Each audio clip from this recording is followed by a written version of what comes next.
하늘의 문을 여소서. 이곳을 주목하소서. 주를 향한 노래가 꺼지지 않으니 하늘을 열고 보소서. 이곳에 임재하소서. 주님을 기다립니다. 기도의 향기가 하늘에 닿으니 주여 임재하여 주소서. 이곳에 오셔서 이곳에 앉으소서. 이곳에서 드리는 예배를 받으소서. 주님의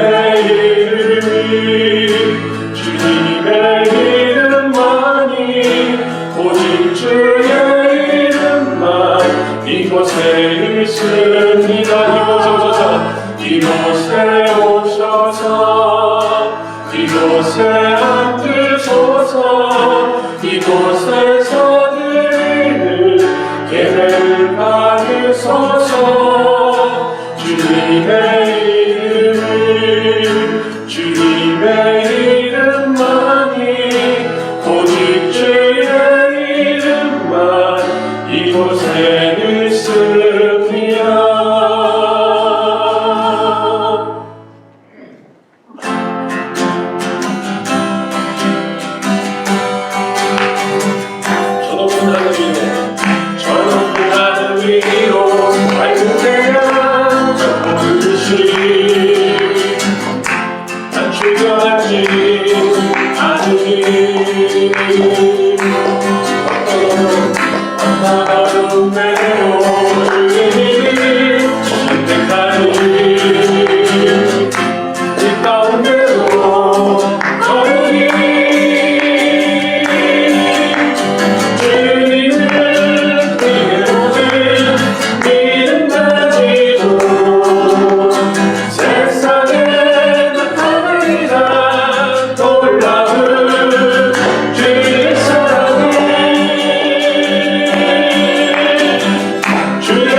서로를 격려해 따스한 그런 모든 것 다니 주님 우리 안에 함께 하시니 형제 자매들 기쁨과 슬픔 느끼네 내 안에 있는 주님 모습 보네 그분 기뻐하시네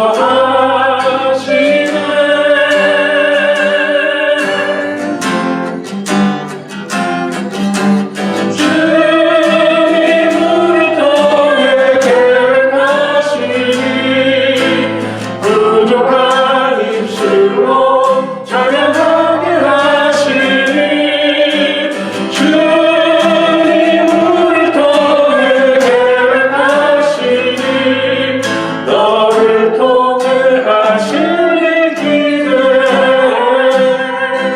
주 안에 우리 하나 주 안에 우리 하나 모습은 달라도 예수님 한 분만 알아내 사랑과 선행으로 서로를 격려해 따스한 뜨거운 거하니 주님 우리 안에 함께 하시니 형제 자매들 기쁨과 슬픔 느끼네 내 안에 있는 주님 모습 보네 그분 기뻐하시네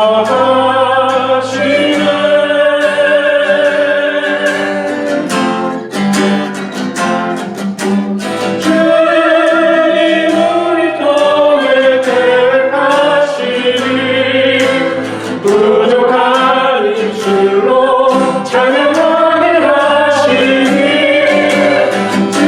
주님 우리 통해 계획하시니 너를 통해 하시니 기대해 주님 우리 통해 계획하시니 부족한 입술로 찬양하게 하시니 주님 우리 통해 계획하시니 너를 통해 하시니 기대해 주님 우리 통해 계획하시니 부족한 입술로 찬양하게 하시니 주님 우리 통해 계획하시니 너를 통해 하시니 기대해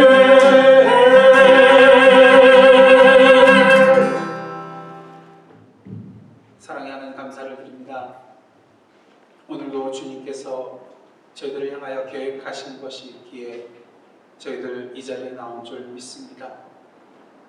참으로 부족한 저희들의 능력이지만 오늘도 우리를 통하여 역사하시는 주님의 그날을, 그 능력을, 그 역사를 기대하며 이 자리에 나왔습니다. 성령으로 오늘도 우리의 심령을 인쳐 주시사 주님의 말씀 가운데 참된 진리와 힘과 능력과 지혜를 온전히 깨닫고 누리는 은혜의 시간 되게 하여 주옵소서. 예수님의 이름으로 기도드리옵나이다. 아멘. 할렐루야. 네, 한 주 동안 평안하셨습니까? 네, 전후좌우 옆에 계신 분들 보시면 한번 손으로 흔들고 이렇게 한번 인사 나누시기를 원합니다. 네, 오늘 뭐 비바람이 거세고 또 내일은 굉장히 강풍이 또 분다 그러는데 여러분들 안전 또 조심하시고 또 주님의 그런 사랑 가운데 주님의 품 안에서 평안한 그런 주말 되시기를 원합니다. 네, 오늘 이 시간 저희들에게 주신 하나님의 말씀은 계속해서 사무엘상 24장 1절로부터 15절까지의 말씀입니다. 사무엘상 24장 1절로부터 15절까지의 말씀 저와 여러분이 한 절씩 교독한 후에 마지막 절 15절을 함께 합독하시겠습니다. 제가 먼저 1절 말씀 봉독하겠습니다. 사울이 블레셋 사람을 쫓다가 돌아오매 어떤 사람이 그에게 말하여 이르되 보소서 다윗이 엔게디 광야에 있더이다 하니 사울이 온 이스라엘에서 택한 사람 3,000명을 거느리고 다윗과 그의 사람들을 찾으러 드령소 바위로 갈새 길가 양의 우리에 이른 족 굴이 있는지라 사울이 뒤를 보러 들어가니라 다윗과 그의 사람들이 그 굴 깊은 곳에 있더니 다윗의 사람들이 이르되 보소서 여호와께서 당신에게 이르시기를 내가 원수를 내 손에 넘기리니 내 생각에 좋은 대로 그에게 행하라 하시더니 이것이 그날이니이다 하니 다윗이 일어나서 사울의 겉옷자락을 가만히 베니라. 그리한 후에 사울의 옷자락 뱀으로 말미암아 다윗의 마음이 찔려 자기 사람들에게 이르되 내가 손을 들어 여호와의 기름 부음을 받은 내 주를 치는 것은 여호와께서 금하시는 것이니 그는 여호와의 기름 부음을 받은 자가 됨이니라 하고 다윗이 이 말로 자기 사람들을 금하여 사울을 해하지 못하게 하니라. 사울이 일어나 굴에서 나가 자기 길을 가니라. 그 후에 다윗도 일어나 굴에서 나가 사울의 뒤에서 외쳐 이르되 내 주 왕이여 하매 사울이 돌아보는지라 다윗이 땅에 엎드려 절하고 다윗이 사울에게 이르되 보소서 다윗이 왕을 해하려 한다고 하는 사람들의 말을 왕은 어찌하여 들으시나이까? 오늘 여호와께서 굴에서 왕을 내 손에 넘기신 것을 왕이 아셨을 것이니이다. 어떤 사람이 나를 권하여 왕을 죽이라 하였으나 내가 왕을 아껴 말하기를 나는 내 손을 들어 내 주를 해하지 아니하리니 그는 여호와의 기름 부음을 받은 자이기 때문이라 하였나이다. 내 아버지여 보소서 내 손에 있는 왕의 옷자락을 보소서 내가 왕을 죽이지 아니하고 겉옷자락만 베었은즉 내 손에 악이나 죄가가 없는 줄을 오늘 아실지니이다. 왕은 내 생명을 찾아 해하려 하시나 나는 왕에게 범죄한 일이 없나이다. 여호와께서는 나와 왕 사이를 판단하사 여호와께서 나를 위하여 왕에게 보복하시려니와 내 손으로는 왕을 해하지 않겠나이다. 옛 속담에 말하기를 악은 악인에게서 난다 하였으니 내 손이 왕을 해하지 아니하리이다. 이스라엘 왕이 누구를 따라 나왔으며 누구의 뒤를 쫓나이까? 죽은 개나 벼룩을 쫓음이니이다. 다 함께 읽겠습니다. 그런즉 여호와께서 재판장이 되어 나와 왕 사이에 심판하사 나의 사정을 살펴 억울함을 풀어주시고 나를 왕의 손에서 건지시기를 원하나이다 하니라. 아멘. 이는 하나님의 말씀입니다. 여러분들 사자성어 중에 아전인수란 말 아시죠? 그 뜻이 뭐죠? 자기 논에 물을 대는 것. 그게 아전인수죠.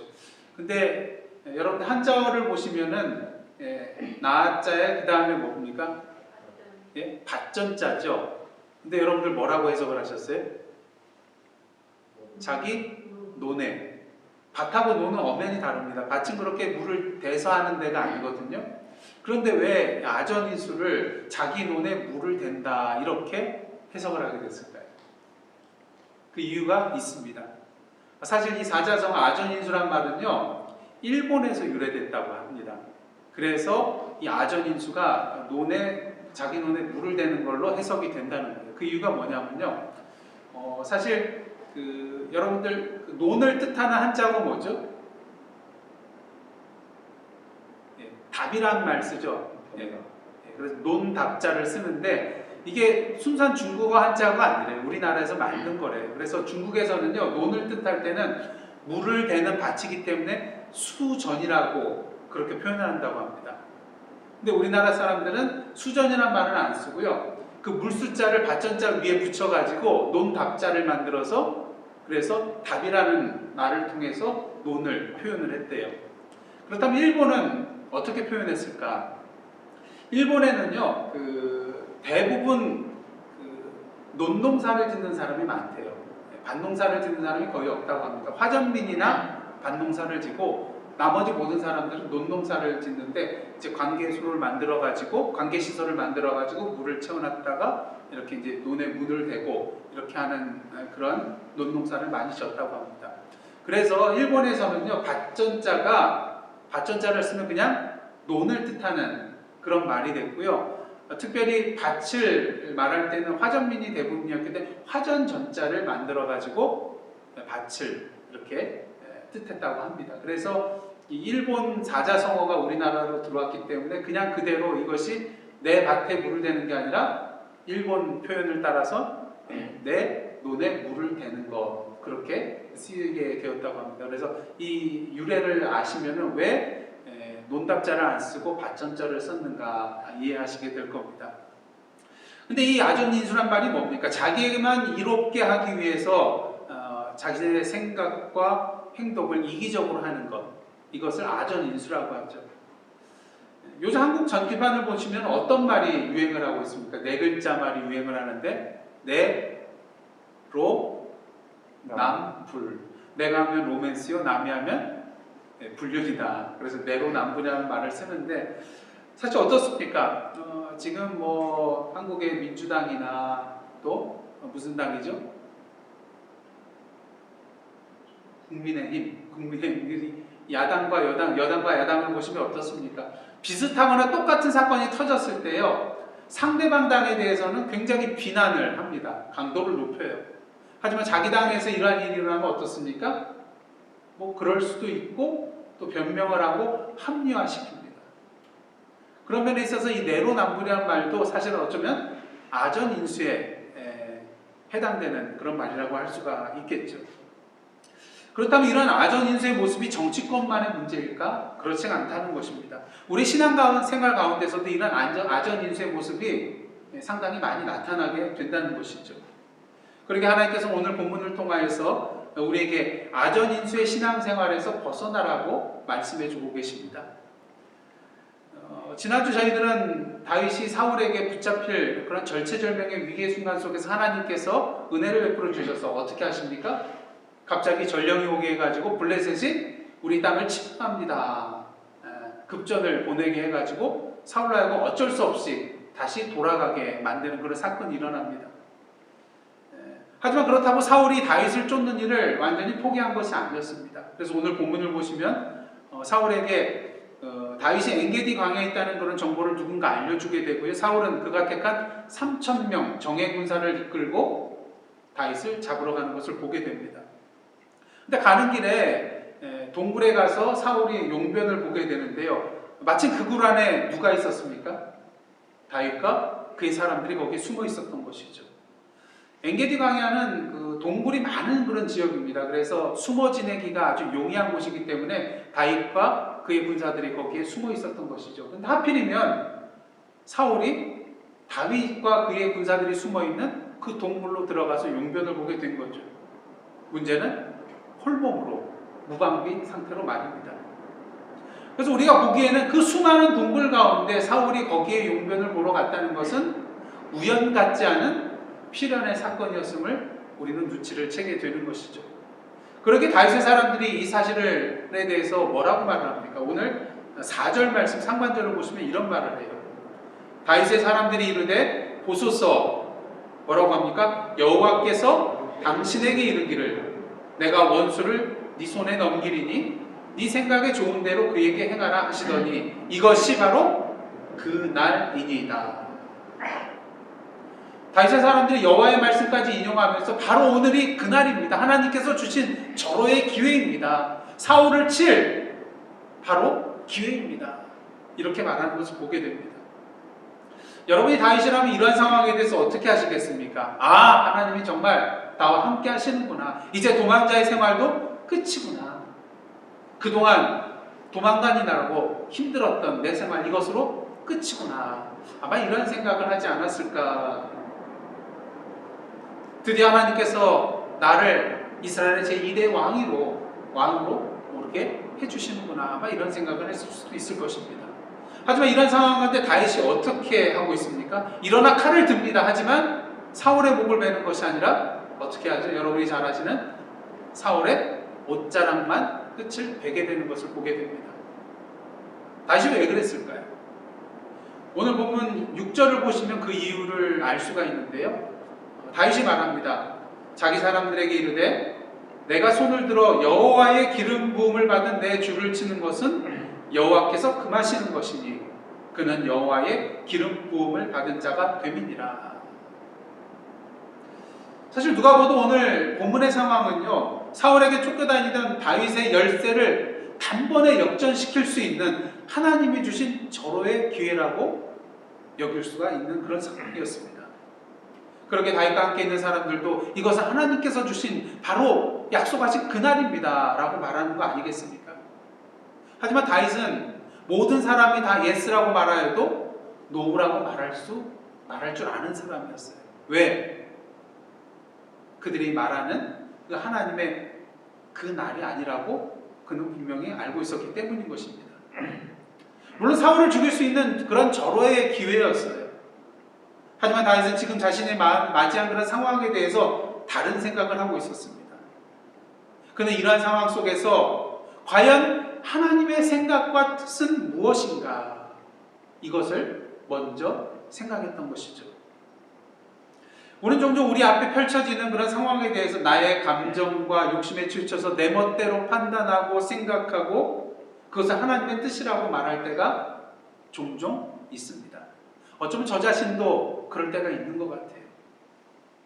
지금 다윗의 사람들이 바로 이러한 경우입니다. 뭐라고 말했습니까? 4절 말씀 다시 보시면요, 여호와께서 당신에게 이르시기를 내가 원수를 내 손에 넘기리니 네 생각이 좋은 대로 그에게 행하라 하시더니 이것이 그날이니이다. 그들의 말에 의하면 하나님의 말씀이 다윗에게 성취된 것이라는 것을 알 수가 있어요. 근데 문제는요, 하나님께서 도대체 다윗에게 언제 이러한 말씀을 하셨냐는 것입니다. 여러분들 지금까지 사울과 다윗의 이야기를 쭉 살펴보면서 하나님께서 이러한 말씀을 해주신 거 보셨나요? 없습니다. 그럼 신구약을 다 찾아보면 하나님이 이러한 말씀하신 것이 나올까요? 오늘 본문에는 나오지 않고 있습니다. 그렇다면 다윗의 사람들이 거짓말로 이 말을 지어낸 것일까? 근데 그렇지는 않은 것 같아요. 아마도 이 말은 전해 내려오는 그런 예언자의 말로서 당시 사람들이라면 어느 정도 익히 알고 있는 그러한 내용의 예언의 말씀이었던 것 같습니다. 그렇기 때문에 다윗의 사람들은 지금이야말로 자신들이 들어 알고 있던 이 예언자의 말씀이 드디어 성취되는 것이라고 여겼던 것이죠. 만약 여러분이 이런 예언의 말씀을 알고 있었고 다윗과 함께하는 그런 상황이었다면, 야, 이거야말로 하나님께서 선지자를 통해서 우리에게 예언의 말씀을 주신 것 맞구나, 그렇게 생각할 수 있을 것입니다. 하지만 그렇게 받아들이기에는 두 가지 문제가 있어요. 첫째로, 만약 이 예언이 하나님이 주신 말씀이라 할지라도 과연 이 말씀이 지금의 사울과 다윗의 상황을 위하여 하나님께서 주신 것이 맞냐는 것입니다. 과연 이 예언자의 말 속에 나오는 원수가 사울이 맞냐는 것입니다. 그다음 둘째로, 이 예언이 사울과 다윗의 상황을 위하여 주신 하나님의 말씀이라 할지라도 이 예언 속에 사울을 죽이라는 그런 직접적인 내용이 담겨 있나요? 없다는 거예요. 단지 내가 원수를 네 손에 넘기리니, 넘긴다는 것을 가지고 죽여야 한다는 것을 유추해낼 수는 없는 것입니다. 넘겼다고 할 때 그 넘긴 사람을 어떻게 할지는 생각하고 판단하고 결정을 해야 되잖아요. 그래서 다윗의 사람들은요, 그 뒤에 네 생각에 좋은 대로 그에게 행하라. 네 생각, 만약에 너라는 사람이 다윗이라면 다윗의 생각에 좋은 대로 사울에게 행하면 되는 거예요. 근데 다윗과 함께하고 있는 사람들은 지금 누구의 생각에 좋은 대로 말하고 있어요? 자기들 생각이에요. 다윗의 생각은 염두에 두지 않냐고 그저 자신들의 생각에 좋은 대로 지금 다윗에게 그를 죽일 절호의 기회다. 하나님의 말씀의 성취다. 이렇게 얘기하고 있다는 것입니다. 우리가 신앙생활할 때 가장 조심해야 될 것 중 하나가요, 바로 하나님의 말씀에 대하여 아전인수격으로 해석을 하는 것입니다. 왜냐하면 하나님의 말씀을 우리가 받을 때 그냥 문자적으로 그대로 받을 수 있는 내용이면 좋은데 그렇지 않은 내용이 너무나도 많거든요. 그래서 그러한 하나님의 말씀을 받을 때 우리는 뭘 합니까? 우리 머릿속에서 해석을 하게 되어 있어요. 지금 제가 여러분에게 설교를 하는 것도 하나님의 말씀에 대한 뭡니까? 해석입니다. 그리고 여러분도 이 설교를 들을 때에 나름대로의 관점을 가지고 이 말씀을 또다시 해석하게 되어 있습니다. 그렇기 때문에 똑같은 본문의 말씀이라 할지라도 목사님들마다 어떤 관점을 가지고 해석하냐에 따라서 그 설교 내용에 차이가 생기는 것을 보게 됩니다. 그리고 성도들이 어떠한 관점을 가지고 있느냐에 따라서 어떻게 해석하느냐에 따라서 똑같은 설교를 들어도 그 받아들이는 내용이 달라지게 된다는 것이죠. 문제는 이런 하나님의 말씀에 대하여 내 마음대로 내가 원하는 방향으로 아전인수격의 해석을 하여서 하나님이 우리에게 말씀해 주시고자 하는 뜻과는 전혀 다른 방향으로 이해하고 나아갈 때가 있다는 것입니다. 특히 이단과 사이비 종파를 보시면 어떻습니까? 많은 그런 부분에 있어서 성경을 해석할 때 아전인수격의 해석을 하는 것을 보게 되죠. 그래서 이들은 하나같이 성경에 대하여 어떻게 해석을 하냐면요, 영적인 해석을 한다고 해요. 그래서 자기 멋대로 해석을 하고 풀이를 해나가는 것을 보게 됩니다. 근데 어떨 때는요, 이것을 듣고 있다 보면은 그럴듯해요. 그럴듯해요. 오히려 기성교회에서 배웠던 것, 기성교회에서는 이거는 뭐 신비입니다. 이거는 우리의 힘으로는 해석을 할 수가 없습니다. 이렇게 말하는 것들이 이단 사이비 종파에 가면 그냥 명쾌하게 해석이 되어지거든요. 그 이유가 뭔지 아세요? 하나님의 말씀을 자신들의 교리나 가르침에 꽤 맞추기 때문이에요. 사실은 자신의 생각이나 이런 모든 것들을 하나님의 말씀에 껴 맞춰야 되는데 거기에 맞춰서 그것을 발견을 해야 되는데 반대로 하고 있기 때문인 것입니다. 그렇게 신천지에서는 보면요, 성경에 나오는 온갖 좋은 명칭들이 있어요. 보혜사, 대언자, 만유의 대주제, 또 뭐 이긴 자, 또 백마를 탄 자, 감추었던 만나, 재림주. 신천지에서는 이 모든 칭호가 누구에 해당되는 걸까요? 교주 이만희 씨에게 해당이 되는 그런 용어들입니다. 그래서 보혜사의 경우를 보시면요, 예수께서 승천하시기에 앞서서 제자들이 뭐라고 말씀하십니까? 지금까지는 내가 보혜사였지만 내가 이제 아버지께로 가니까 아버지께서 다른 보혜사를 너에게 보내주실 것이다.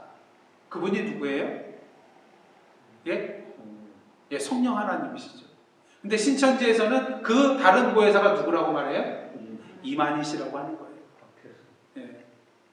그러니까 이만희 씨를 누구와 동격으로 놓는 거예요? 예수님과 동격으로 놓는 거예요. 그러다 보니까 이만희 씨의 말이 누구의 말과 같아요? 주님의 말과 같아지는 것입니다. 근데 이런 아전인수격의 해석은요, 이단뿐만 아니라 오래전 백인 기독교들 중에는 어떠한 해석을 합니까?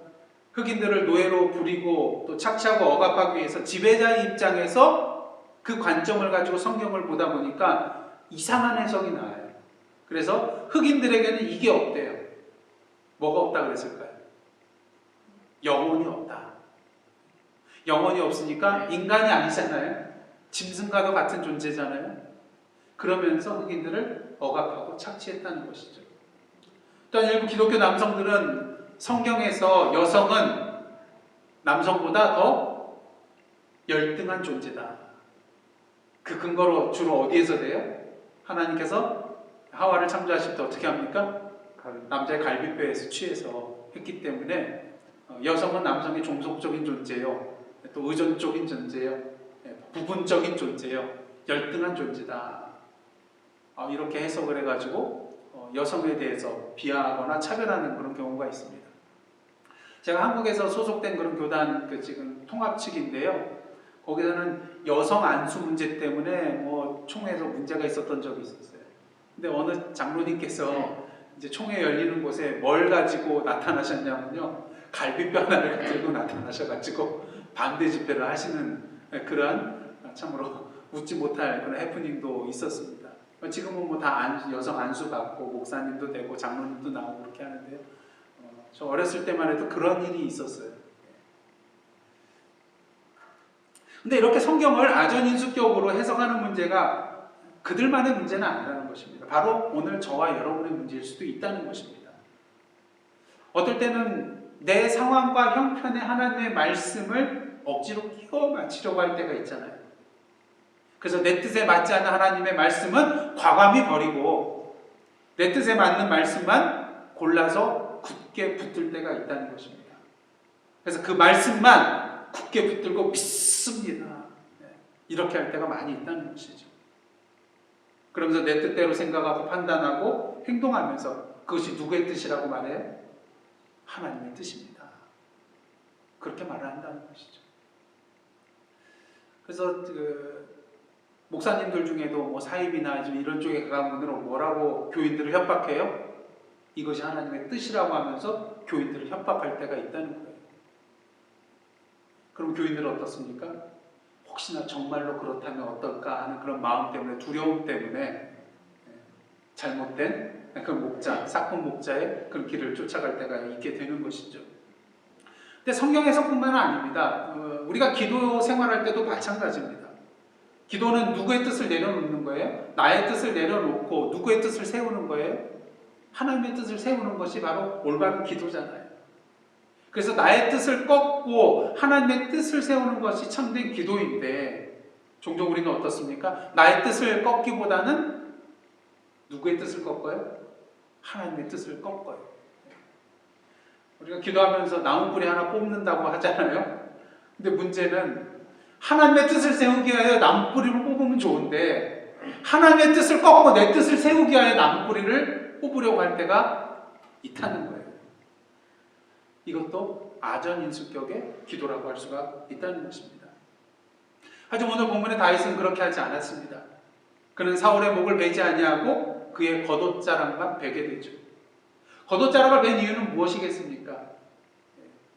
앞으로 사울이 이제 자신이 사울을 죽일 수 있었음에도 불구하고 살려줬다는 것을 증명하기 위해서 그것의 증표로서, 증거로서 그의 옷자락만 살짝 뺀 것입니다. 하지만 다윗은 이렇게 하나님께 버림을 받았지만 그래도 하나님의 그런 기름 부으심을 받은 왕의 옷자락을 뺀 것에 대해 마음이 찔려합니다. 그래서 이렇게 해서 사울은 무사히 동굴 밖으로 나아갈 수 있게 됐고요. 또 이어서 다윗도 동굴에서 나와서 사울에게 내 주 왕이여 외치게 됩니다. 이에 사울이 다윗을 돌아보자 다윗이 땅에 엎드려서 자신의 결백을 사울에게 호소를 하게 되죠. 그러면서 사람들이 자신이 왕을 헤아려 한다는 그 말을 왜 어찌 그것을 고지못대로 들으십니까? 그러면서 여호와께서 굴 속에서 사울 왕을 자신의 손에 넘겨주셨지만 또한 자신의 사람 중에서 어떤 사람이 자신을 향하여 이 사울을 죽일 절호의 기회라고 권하였지만 여호와의 기름 부으심 받은 사울을 내가 결코 칼로 벨 수 없었다. 죽일 수 없었다. 이렇게 말을 하죠. 그리고 다윗이 사울을 향하여 아버지여 보소서 이렇게 말을 합니다. 원수 같은 이 사울을 향하여 아버지여 보소서. 그러면서 자신이 왕을 해하지 아니하고 겉옷자락만 뺀 것은 자신의 손에 어떤 악이나 죄가가 없다는 그러한 증거가 됨을 호소합니다. 그리고 여호와께서 자신과 왕 사이를 판단하셔서 여호와께서 왕에게 보복하실 것이지만 내 손으로는 그렇게 하지 않을 것이라고 분명히 얘기하죠. 그리고 자신은 무엇과 같은 존재라고 말합니까? 죽은 개와 벼룩과 같은 그런 하찮은 가치 없는 그런 존재인데 왜 이러한 가치 없는 자를 쫓아 나오셨습니까? 그러면서 여호와께서 재판장이 되셔서 자신과 왕 사이에 심판하셔서 나의 억울함을 풀어주시고 왕의 손에서 건져주시기를 원한다고 그렇게 말을 하는 것을 보게 됩니다. 이런 갑작스러운 다윗의 등장과 외침에 대하여 사울은 어떠했을까요? 매우 놀랐을 것입니다. 자신이 죽을 수도 있었다는 그 사실에 등에 식은땀이 났을 것입니다. 또한 자신이 죽으려 하던 그 다윗이 자신을 살려주는 것에 대해서 마음에 감동이 일어났을 거예요. 또 한편으로는 자신의 생명을 다윗의 손에 언제든지 넘겨주실 수 있는 그 하나님에 대하여 두려운 마음 또한 들었을 것입니다. 그렇게 사울이 다윗을 향하여 뭐라고 외칩니까? 참으로 놀라워요. 내 아들 다윗아. 조금 전에 다윗이 내 아버지여 이렇게 외쳤고요. 지금은 이제 사울이 다윗을 향하여 내 아들 다윗아, 이것이 네 목소리냐, 그렇게 외치면서 소리 높여 울면서 그에게 말합니다. 조금 길지만요, 오늘 본문 이후에 나오는 사울의 말을 한번 함께 읽어보기를 원합니다. 사무엘상 24장 17절로부터 21절인데요. 17절부터 21절까지 천천히 한 목소리로 합독하시겠습니다. 시작. 다윗에게 이르되 나는 너를 학대하되 너는 나를 선대하니 너는 나보다 의롭도다. 네가 나 선대한 것을 오늘 나타낸다니 여호와께서 나를 네 손에 넘기셨으나 네가 나를 죽이지 아니하였도다. 사람이 그의 원수를 만나면 그를 평안히 가게 하겠느냐? 네가 오늘 내게 행한 일로 말미암아 여호와께서 내게 선으로 갚으시기를 원하노라. 보라, 나는 네가 반드시 왕이 될 것을 알고 이스라엘 나라가 내 손에 견고히 설 것을 아노니 그런즉 너는 내 후손을 끊지 아니하며 내 아버지의 집에서 내 이름을 멸하지 아니할 것을 이제 여호와의 이름으로 내게 맹세하라 하니라. 이 뒷부분을 보시면 누가 생각이 나시나요? 사울의 아들 요나단 생각나지 않으세요? 다윗과 헤어지기 전에 언약을 맺을 때 이와 유사한 그런 언약을 맺은 것을 여러분들 기억하실 것입니다. 요나단이 전에도 말했잖아요. 아버지도 네가 왕이 될 것을 안다. 근데 그 말이 사실이었어요. 지금 사울도 자기가 그것을 알고 있다 얘기하잖아요. 그리고 다윗이 왕이 올랐을 때 자신들의 그런 자손을 끊어버리지 아니할 것을 맹세하라고 그렇게 요청하고 있는 것을 보게 됩니다. 그래서 22절을 보시면요, 다윗이 사울에게 맹세를 합니다. 왜? 소리 높여 울면서 부르짖고 있는 이 사울의 말에 진정성이 보였기 때문인 것입니다. 저는 최소한 사울이요, 이 말을 하는 시간만큼은 진심이었다고 생각이 됩니다. 그 이유가 있는데요. 그 이유는 16절에 있듯이 사울이 다윗을 향하여 뭐라고 외칩니까? 내 아들 다윗아. 여러분 사무엘상 22장 함께 말씀을 나눌 때에 사울이 다윗을 향하여 다윗에 대해서 말할 때 그 이름을 말하지 않아요. 뭐라고 표현하죠? 이새의 아들. 이름 부르기조차 싫었다는 거예요. 그래서 이새의 아들이라고 표현했는데 24장 오늘 본문에 보시면 어떻게 하고 있습니까? 이제는 내 아들 다윗아. 이 표현을 통해서요, 이 시간만큼 사울의 마음이 달라졌다는 것을 보게 됩니다. 그렇다면 사울의 마음속에 이런 변화가 생겨난 이유는 무엇일까요? 가장 큰 이유는 다윗이 자신의 악을 악으로 갚지 않냐고 악을 뭐로 갚았어요? 선으로 갚았기 때문인 것입니다. 다윗은 분명히 알고 있었던 것 같아요. 여호와 하나님의 뜻은 자신의 손으로 이 사울을 치는 것이 아니라 오히려 사울에게 선을 베풀고 선대하는 것이었다는 것을요. 오늘 본문에서 다윗의 사람들은 뭐라고 합니까? 내가 원수를 네 손에 넘기리니 네 생각에 좋은 대로 그에게 행하라. 이 말씀에 대해서 네 생각이 좋은 대로 그에게 행하라를 사울을 죽이라는 그러한 의미로 아전인수식에 해석을 했습니다. 하지만 다윗은 이렇게 해석하지 않았어요. 그는 하나님께서 자신이 어떠한 생각하기를 원하시는지 분명히 알고 있었기 때문인 것입니다. 그것은 무엇이었을까? 오늘 본문은 그것에 대해서 구체적으로 설명해주고 있지는 않지만요. 우리는 로마서 12장의 말씀을 통해서 다윗이 과연 어떠한 마음을 품었을까를 간접적으로 유추해 볼 수가 있을 것입니다. 사도 바울은요, 원수에 대해서 우리가 어떠한 생각을 품고 어떻게 행해야 되는지 권면하는데 그 내용이 로마서 12장 17절로부터 21절에 나와 있습니다. 로마서 12장 17절, 21절까지 말씀 한번 찾아보도록 하겠습니다. 여러분들이 너무나도 잘 아시는 말씀이며 실천하기 가장 힘든 말씀 중에 하나입니다.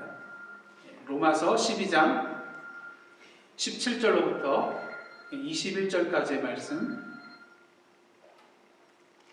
이 말씀도 천천히 한번 함께 합독하시겠습니다. 17절로부터 21절입니다. 시작. 아무에게도 악을 악으로 갚지 말고 모든 사람 앞에서 선한 일을 도모하라. 중요한 것은요, 할 수 있거든 너희로서는 모든 사람과 더불어 화목하라. 내 사랑하는 자들아, 너희가 친히 원수를 갚지 말고 하나님의 진노하심에 맡기라. 기록되었으되 원수 갚는 것이 내게 있으니 내가 갚으리라고 주께서 말씀하시니라. 네 원수가 줄이거든 먹이고 목마르거든 마시게 하라. 그리함으로 내가 숯불을 그 머리에 쌓아 놓으리라. 악에게 지지 말고 선으로 악을 이기라.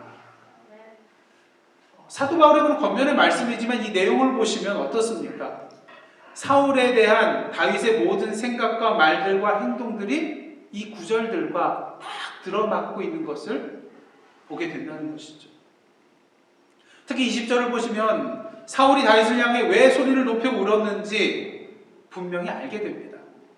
20절 말씀 뭡니까? 원수가 줄일 때 먹이고 목마를 때 마시게 하는 것이 숯불을 그 머리에 쌓아놓는 것과 같이 된다는 거예요. 숯불을 머리에 쌓아놓는다는 것은 뭐 여러 가지 해석이 있지만 그중 한 가지 해석은 이런 해석이 있어요. 악을 선으로 갚음을 통하여서 원수로 하여금 자신의 행위에 대해서 부끄러움을 느끼게 하고 수치심을 느끼게 함을 통하여서 그로 하여금 죄를 회개할 수 있게 하라는 그런 의미라는 것이죠. 여러분, 숯불을 머리에 두면 어떻겠습니까? 얼굴이 벌겋게 되겠죠. 그러니까 그런 의미로서 이 표현이 쓰였다는 거예요. 물론 다른 표현도 있습니다. 다른 해석도 있지만요. 그 중에 한 가지 해석이 바로 이 해석이라고 합니다. 이를 통해서 우리는요, 사울이 자신을 향한 다윗의 선한 행위에 대해서 눈물을 흘릴 수밖에 없었던 이유, 바로 여기 있다는 것을 알 수가 있는 것이죠. 우리 오늘 본문을 통해서 다윗의 생각이 어떠한지를 분명히 보았습니다. 그리고 이러한 다윗의 생각은요, 다윗의 선한 행위에 대해서 눈물을 흘리기 전에 사울의 생각과 커다란 차이점 하나가 있다는 것을 보게 됩니다. 사실 겉으로 보았을 때는요, 다윗이나 사울이나 자기 생각이 좋은 대로 판단하고 행동을 했어요. 하지만 커다란 차이점이 무엇입니까? 다윗의 생각은 하나님의 뜻을 따르는 생각이었고요, 사울의 생각은 하나님의 뜻을 거스르는 생각이었다는 거예요. 다윗은 자신의 손으로 원수가 되는 그 사울을 정죄하고 심판할 수 있었습니다. 하지만 그 심판을 누구에게 맡겼어요?